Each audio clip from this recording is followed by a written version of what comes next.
Praise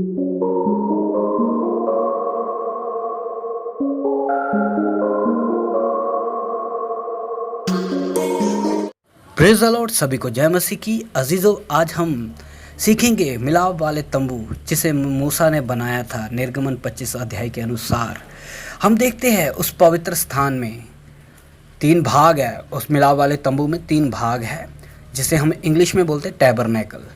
उसमें 3 भाग है। नंबर 1 आंगन है, फिर पवित्र स्थान है, फिर अति पवित्र स्थान है। तो आज हम देखेंगे उस पवित्र स्थान में एक दीवट पड़ा है। वो दीवट प्रभु यीशु का हमें साफ साफ चित्र दिखाता है। हम देखते हैं निर्गमन 25 अध्याय उसके 8 और 9 वचन में लिखा है, और वे मेरे लिए एक पवित्र स्थान बनाए कि मैं उनके बीच निवास करूं। जो कुछ मैं तुझे दिखाता हूं, अर्थात निवास स्थान और उसके सब सामान का नमूना, उसी के अनुसार तुम लोग उसे बनाना। तो हम देखते हैं पुराना नियम मसीह को चित्रित करता है। पुराना नियम जब वो मिलाप वाला तंबू स्वर्ग की छाया है, ठीक वैसे ही जैसे किसी व्यक्ति या वस्तु की छाया वास्तविक वस्तु को प्रतिबिंबित करती है। मूसा का तंबू स्वर्ग की वस्तुओं का मात्र एक नमूना था। इस तंबू में 3 भाग थे: बाहरी आंगन, पवित्र स्थान और महापवित्र स्थान।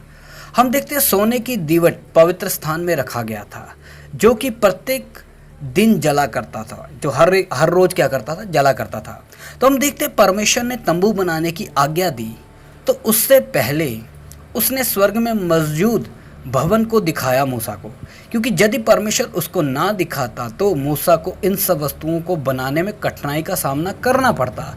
स्वर्ग में रखी हुई वस्तुओं को देखने का अनुभव यूहन्ना को भी प्राप्त हुआ, जो कि मसीह का प्रिय चेला था। यूहन्ना का अर्थ होता है याह का अनुग्रह। यूहन्ना के नाम का अर्थ है याह का अनुग्रह। फिर हम देखते हैं, हम निर्गमन 25 के 30 में देखते हैं, फिर चोखे सोने की एक दीवट बनवाना, सोना डलवाकर वह दीवट पाए और डंडी सहित बनाया जाए।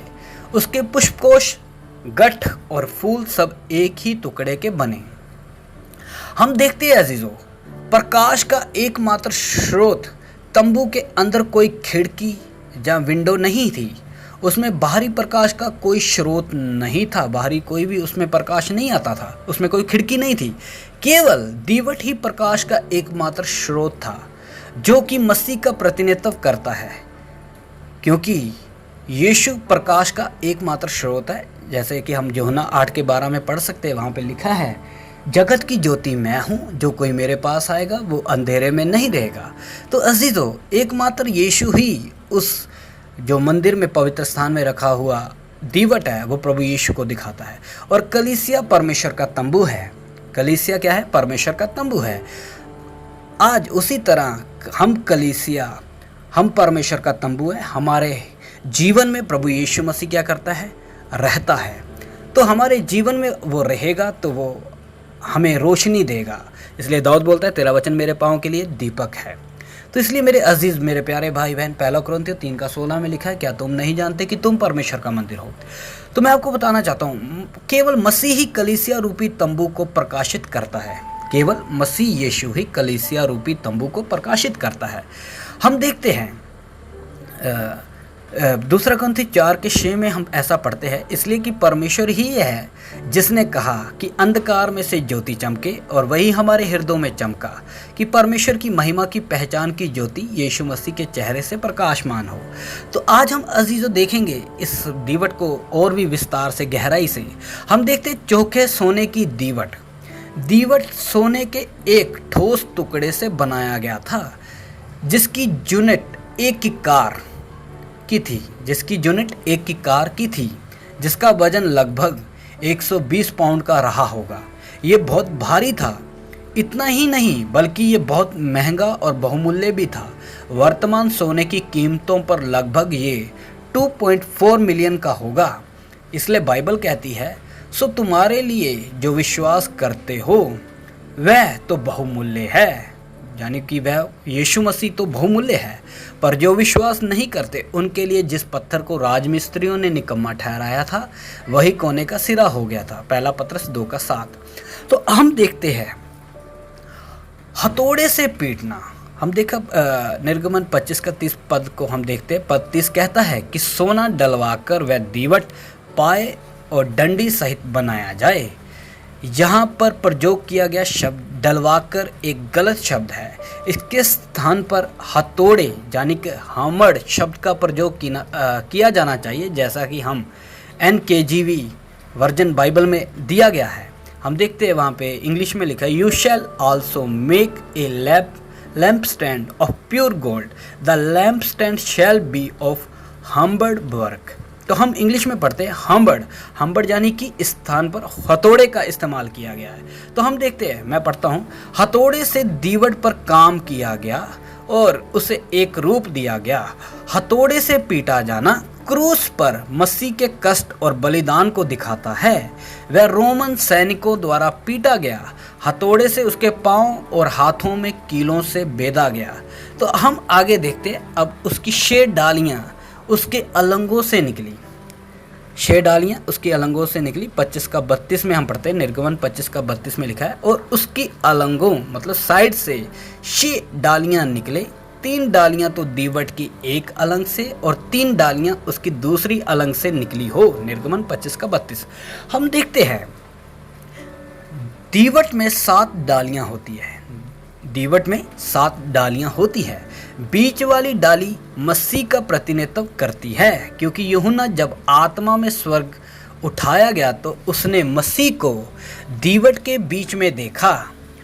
उधर हम देखते हैं, पढ़ते हैं, प्रकाशित वाक्य 1 अध्याय उसका 12 और 13 में लिखा है, और मैंने उसे जो मुझसे बोल रहा था देखने के लिए अपना मुंह फेरा, और पीछे घूमकर मैंने सोने की 7 दीवटें देखी, और उन दीवटों के बीच में मनुष्य के पुत्र सरीका एक पुरुष को देखा, जो पांव तक का वस्त्र पहने और छाती पर सुनहला पटुआ बांधे हुए था। प्रकाशित वाक्य 1 अध्याय उसका 12 और 13 मैंने पढ़ा है।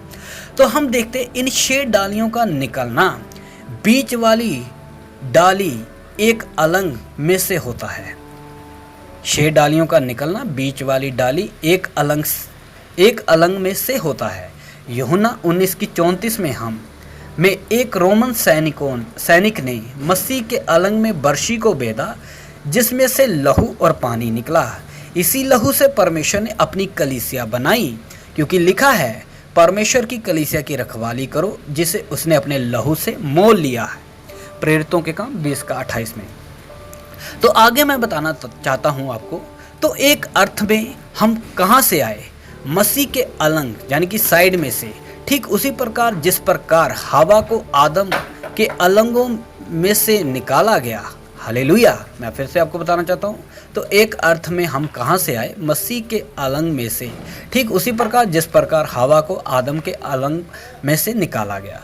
हम देखते हैं दूसरा, आपने ध्यान दिया, 6 डालियाँ बीच वाली डाली के अलंग से निकल रही है।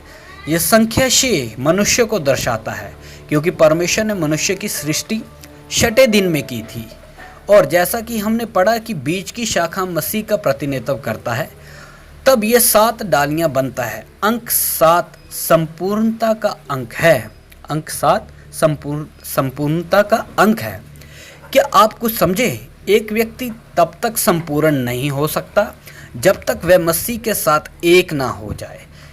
इसलिए बाइबल कहती है, प्रभु यीशु ने बोला है, मैं दाखलता हूँ, तुम डालियाँ हो, जो मुझ में बना रहता है और मैं उसमें, वह बहुत फल लाता है, क्योंकि मुझसे अलग होकर तुम कुछ भी नहीं कर सकते। यूहन्ना 15 का 5। इसलिए अजीज़ों, हमने उस दाखलता के साथ हमेशा जुड़े रहना है।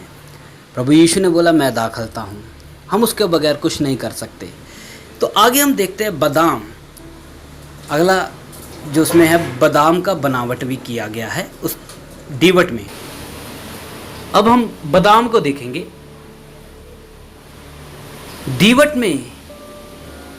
दीवट की सजावट में बादाम की सजावट भी की गई।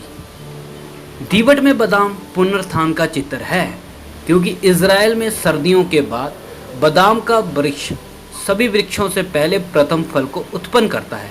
इसलिए परंतु सचमुच मसीह मुर्दों में से जी उठा, और जो सो गए उनमें पहला फल हुआ। 1 कुरिन्थियों 15 का 20।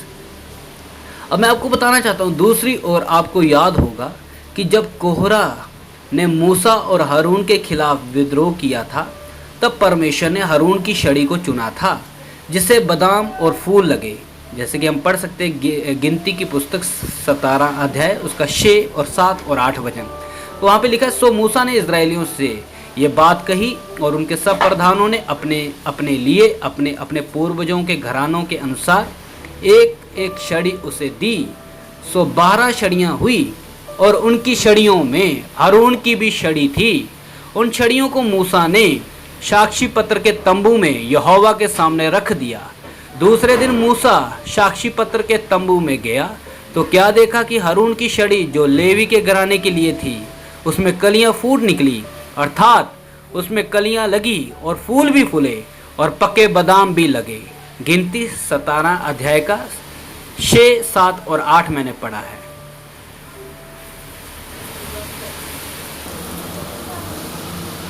एक समय हारून की छड़ी मृत छड़ी थी। जब ये छड़ी वाचा के संदूक के सामने रखी गई, दूसरे दिन बाद ये मृत छड़ी में जीवन को देखा जा सकता है, जिसमें बादाम फूल फले, जो कि पुनरुत्थान का एक चित्र है। अजीजों, उसी तरह आज अगर हम यीशु मसीह के साथ जुड़े रहेंगे, उस वाचा के संदूक के बीच में रहेंगे, वो वाचा का संदूक भी यीशु मसीह को दिखाता है। अगर हम उसके साथ जुड़े रहेंगे तो आपके जीवन में भी वो अनुभव आपको महसूस होगा जिसे हम देखते हैं। प्रभु यीशु ने बोला, जो कोई मुझ पर विश्वास करेगा वो मरेगा नहीं बल्कि अनंत काल का जीवन पाएगा। तो मैं आपको बताना चाहता हूँ आगे सजावट, दीवट में सजावट पर ध्यान दें। दीवट की प्रत्येक डाली में सजावट होती थी। एक एक डाली में बादाम के फूल के समान 3-3 पुष्पकोश, एक एक गांठ और एक एक फूल हो। दीवट से निकली हुई 6 डालियों का यही आकार या रूप हो और दीवट की डंडी में बादाम के फूलों के समान 4 पुष्पकोश अपनी अपनी गांठ और फूल समेत हो। निर्गमन 25 का 33 और 34। मैं आपको आगे बताना चाहता हूँ। प्रत्येक डाली में सजावट के 3 सेट थे, यानी कि 3 पुष्पकोश, 3 फूल और 3 गांठ। इस प्रकार प्रत्येक डाली में सजावट की कुल संख्या 9 थी, लेकिन बीच की डाली में सजावट के कुल 4 सेट थे, अर्थात कुल 12 सजावट। अब दीवट में सजावट की कुल संख्या, जिसे हम देखते हैं सभी 7 डालियों को ध्यान में रखते हुए, हम देखते हैं 9 + 9 + 9 प्लस फिर प्लस 12 फिर प्लस 9 9 9, टोटल कितना हो गया? 66 हो गया, 66 हो गए। तो मैं आपको बताना चाहता हूँ ये 66 ही क्यों? क्योंकि ये संख्या बाइबल की 66 पुस्तकों का प्रतिनिधित्व करती है। ये और भी दिलचस्प है कि दीवट में प्रथम 4 डालियों की सजावट की कुल संख्या 39 प्राप्त होती है, जो कि पुराने नियम की 39 पुस्तकों का प्रतिनिधित्व करती है, जबकि अंतिम 3 डालियों की कुल सजावट 27 है, जो कि नए नियम की पुस्तकों का प्रतिनिधित्व करती है। आगे मैं आपको बताना चाहता हूँ, इसलिए ये संपूर्ण दीवट परमेश्वर के वचन यानी कि बाइबल को दर्शाता है।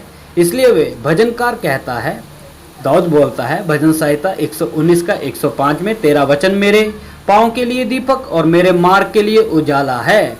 यदि आपके जीवन में जब आप अंधकार का सामना कर रहे हो, तब परमेश्वर के वचन रूपी दीवट को अपने जीवन में रखें, ताकि आपके जीवन का प्रत्येक भाग प्रकाशित हो। आगे हम देखते कोई डायमेंशन नहीं। क्या आपने इस बात पर गौर किया कि तंबू की लगभग प्रत्येक वस्तु की परिमाप परमेश्वर ने दी, लेकिन सोने की दीवट की नाप या परिमाप के बारे में कुछ नहीं बताया? क्या इसका यहाँ हमें सिंबलिंग अर्थ है? इस निश्चय ही है। आपको मालूम होगा, जबकि परमेश्वर ने बोला है दीवट की हर एक चीज़ का क्या आकार है, कैसा होना है, मंदिर में जो जो चीज़ रखना है उसका क्या क्या है, लेकिन दीवट के बारे में कुछ नहीं बोला गया। हम देखते चूँकि दीवट परमेश्वर के वचन का एक चित्र है, जो कि बुद्धि और ज्ञान में असीमित है और नापा नहीं जा सकता। तो आगे हम देखते परमेश्वर का धन और बुद्धि और ज्ञान क्या ही गंभीर है, उसके विचार कैसे अथाह है उसके मार्ग कैसे अगम्य है, प्रभु की बुद्धि को किसने जाना, या उसका मंत्री कौन हुआ। रोमी 11 का 33 और 34। तो दोस्तों, परमेश्वर के वचन से लिपटे रहिए। जब जब खुद को आप समस्याओं में घिरा हुआ पाते हैं, परमेश्वर के वचन के साथ समय बिताए, तब आप दिव्य प्रकाश को पाएंगे और आपको अपनी समस्याओं पर प्रबल होने और उसका समाधान करने की सामर्थ्य देगा। तो इसलिए अजीजों, आप सबको परमेश्वर अब्बा आशीष दे। सभी को जय मसीह की। इस विषय के द्वारा आपको प्रभु बहुत आशीष करे और हमारे चैनल को जरूर सब्सक्राइब करें और इसी तरह हमारे साथ चैनल के साथ आप जुड़े रहें ताकि आप बाइबल की सच्चाइयों को जान सकें। सभी को जय मसीह की।